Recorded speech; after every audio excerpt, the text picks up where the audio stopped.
So, ayan guys.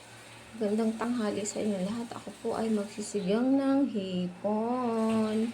Yun ang mga ingredient. Kangkong, hipon, mga okra. Tapos, magpakulo na ako ng sibuyas at kamatis, bawang, luya. Ayan.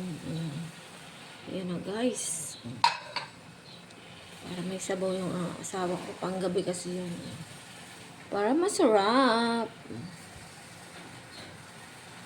Kumukulo na siya. Ilalagay ko na yung hipon. Kasi napakulo ko na ang ingredients. So, ayun na po. Ooh. Para may sabaw. Ayan guys.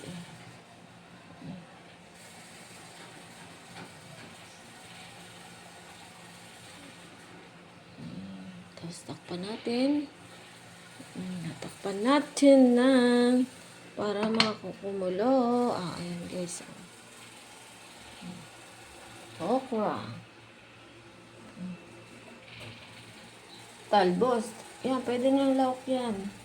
Pang tipid ang pamamaraan.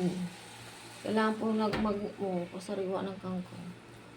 Kailangan po tayo matipid sa panahon ngayon sa mahal ng bilihin. So, dito na po guys. Bye-bye. God bless everyone.